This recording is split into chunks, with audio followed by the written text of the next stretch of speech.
Witam Was w kolejnym 10. już odcinku serii poświęconej nauce rysowania natury.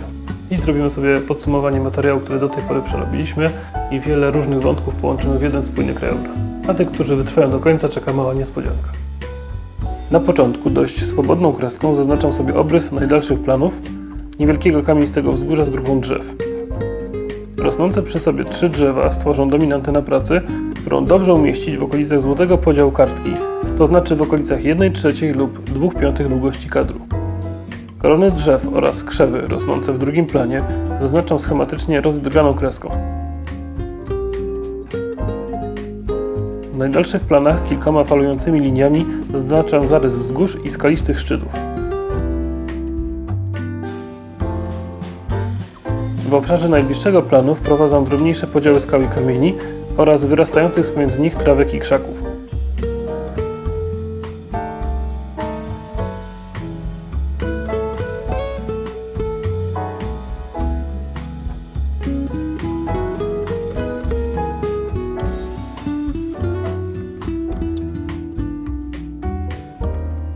Dalej zagęszczam podziały drzewa, wzmacniając pień i konary oraz formację liści. W tym filmie będę korzystał głównie z tego, co prezentowałem już na poprzednich filmach, takich jak różne rodzaje drzew, realistyczne drzewo, skały i kamienie oraz małe rośliny i krzaki. Zachęcam, by twórczo wykorzystywać moje tutoriale. Jeśli ktoś czuje się już dobrze w temacie zieleni, może spróbować jeszcze dodać element małej architektury w pierwszym planie, korzystając po raz z filmu Perspektywa w krajobrazie, lub uatrakcyjnić niebo za pomocą chmur, o których mówiłem w poprzednim filmie z tego cyklu.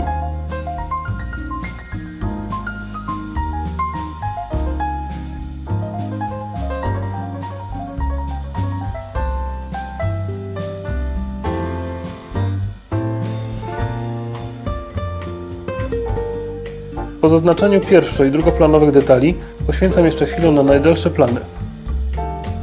Akcentując głównie poziomy kierunek, wprowadzam miękkie łuki podziałów pól na wzgórzach, a na najodleglejszych szczytach dodaję nieco puszystych kęp drzew przełamanych pionami skalistego urwiska.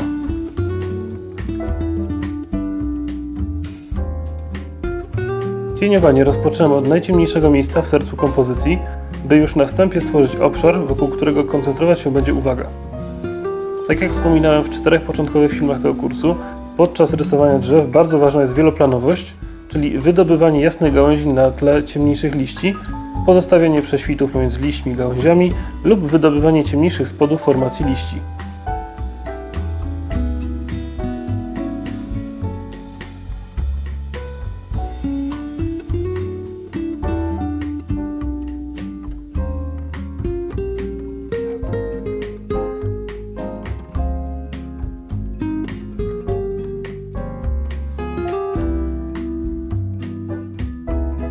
Jaśniejszy obiekt można też podkreślić poprzez przyciemnienie innego obiektu z tyłu, co tu wykorzystałem, aby lepiej wydobyć prawą, oświetloną stronę pierwszoplanowego drzewa.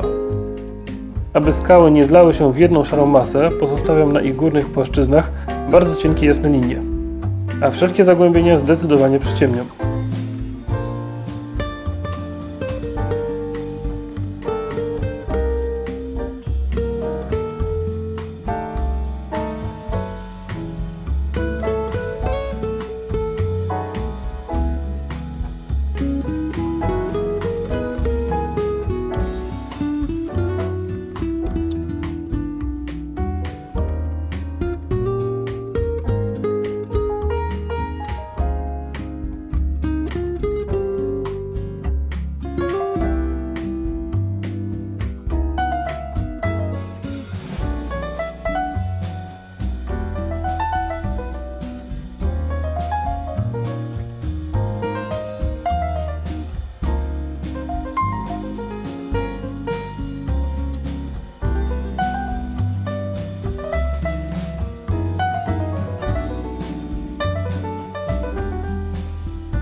Podobnie można zróżnicować pierwszoplanowe rośliny, pozostawiając wokół nich delikatne, świetliste otoczki.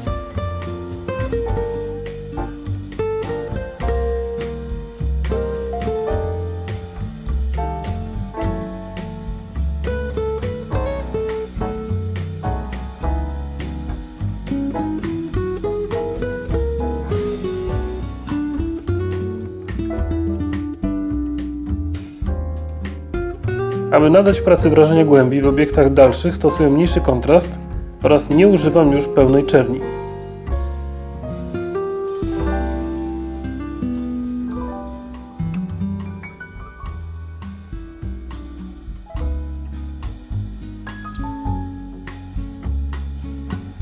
Podziały najdalszych wzgórz i szczytów zaznaczam dość delikatnie, a następnie jeszcze stapiam w jedną całość drugą warstwą cieniowania.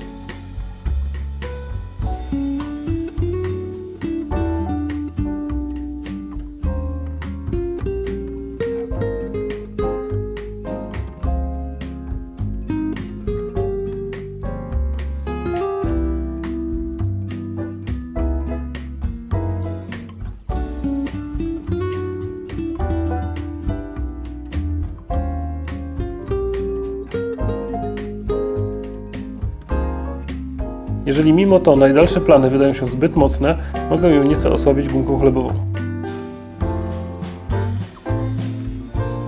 To był pierwszy wielowątkowy i wieloplanowy krajobraz tej serii, a w dalszej części planuję skupić się na pokazywaniu rysowania zbiorników wodnych.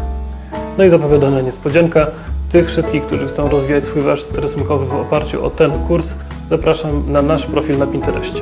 Poza tym, że udostępniamy tam nasze prace rysunkowe i malarskie, także budujemy tam bazę inspiracji rysunkowych. Już teraz znajdziecie tam sporo zdjęć natury, nadających się świetnie do wykorzystania podczas wykonywania naszych zadań z tego kursu.